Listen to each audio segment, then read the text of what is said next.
साथियों, आप सभी का इस प्लेटफॉर्म पर स्वागत है। यहाँ पर हम बात करेंगे गरबा नृत्य के बारे में, जो कि गुजरात से संबंधित है। गरबा नृत्य को जो है यूनेस्को की अमूर्त सांस्कृतिक विरासत सूची में शामिल किया गया है और यह भारत के लिए एक बड़ी उपलब्धि है, सांस्कृतिक उपलब्धि है। तो इसी के बारे में बात करेंगे, गरबा नृत्य और यूनेस्को की अमूर्त सांस्कृतिक विरासत सूची में जो शामिल किया गया और जो पहले भारत की सांस्कृतिक विरासतों को शामिल किया गया, उन सभी के बारे में इस वीडियो में बात करेंगे। तो चलिए प्रारंभ करते हैं। देखिए, यह जो कंटेंट है, यह कंटेंट विजन आईएएस जो कोचिंग संस्था है, इनके द्वारा जो डेली करंट अफेयर प्रोवाइड किया जाता है, उसी में से इस कंटेंट को लिया गया है। देखिए, गरबा लोक नृत्य को यूनेस्को के अमूर्त सांस्कृतिक विरासत के संरक्षण पर अभिसमय 2003 के प्रावधानों के अंतर्गत शामिल किया गया है। गरबा इस सूची में शामिल होने वाली भारत की 15वीं सांस्कृतिक विरासत, इस बात को ध्यान रखिएगा। 15वीं है, पहली नहीं है, ठीक है। इससे पहले 14 पहले से शामिल हैं।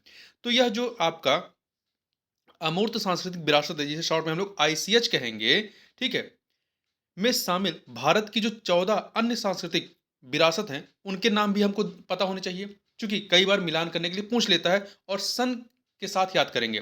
तो देखिए, 2008 में 3 अमूर्त सांस्कृतिक विरासत को जो है इसमें शामिल किया गया। पहला है रामलीला, दूसरा है वैदिक मंत्रोच्चारण और तीसरा है कुट्टियाट्टम। फिर 2009 में रम्मण को शामिल किया गया।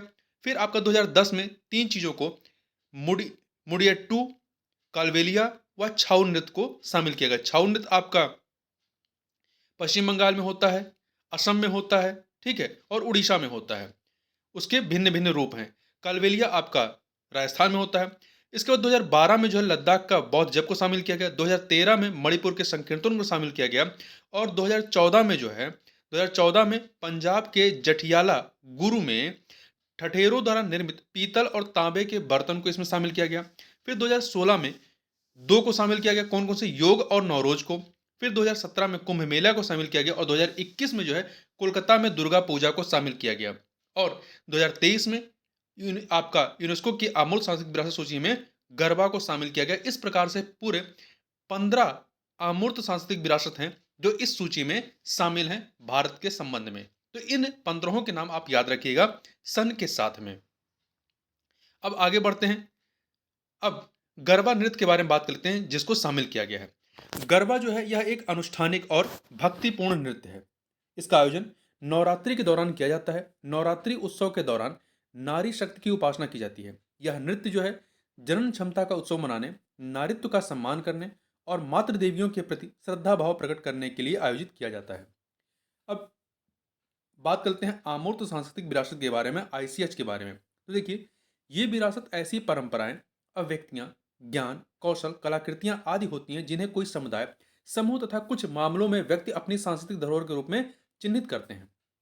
अमूर्त सांस्कृतिक विरासत में निम्नलिखित 5 मुख्य क्षेत्रों को शामिल किया गया है। कौन कौन से? पहला है उत्पादन मौखिक परंपराएं, दूसरा है निष्पादन कला, तीसरा है सामाजिक प्रथाएं या परंपराएं, अनुष्ठान व उत्सव आयोजन, चौथा है प्रकृति से संबंधित ज्ञान व परंपराएं, तथा पांचवा है पारंपरिक शिल्प कौशल। पारंपरिक शिल्प कौशल, ठीक है। जैसे कि आपका पारंपरिक शिल्प कौशल में आप यहाँ पे देखें तो जो 2014 में पंजाब के जठियाला जठियाला गुरु के ठठेरों द्वारा निर्मित पीतल और तांबे के बर्तन हैं, ये आपका क्या है, शिल्प के तहत ही आएंगे, पारंपरिक शिल्प कौशल के तहत। अब बात कर लेते हैं अमूर्त सांस्कृतिक विरासत में शामिल विरासतों का महत्व क्या होता है, जो हेरिटेज होते हैं उनका महत्व क्या है। पहला, यह सूची जो है अमूर्त सांस्कृतिक विरासत के महत्व के बारे में स्थानीय, राष्ट्रीय और अंतर्राष्ट्रीय स्तर पर जागरूकता बढ़ाती है। दूसरा, यह सूची जो है अमूर्त सांस्कृतिक विरासत के संरक्षण, सुरक्षा के लिए अंतर्राष्ट्रीय सहयोग और सहायता उपलब्ध कराती है।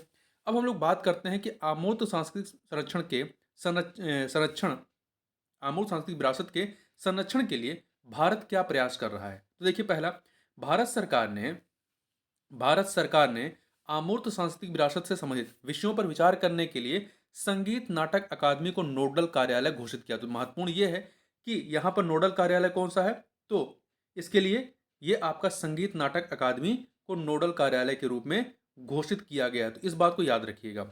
दूसरा, भारत की अमूर्त विरासत और विविध सांस्कृतिक परंपराओं की सुरक्षा के लिए योजना संचालित की जा रही है, ठीक है। तीसरा, भारत को 2022 से लेकर 2026, तो ये अवधि आप याद रखिएगा, 2022 से 2026 की अवधि के लिए जो है यूनेस्को के अमूर्त सांस्कृतिक विरासत के संरक्षण पर अभिषय में 2003 की अंतर सरकारी समिति का सदस्य चुना गया है।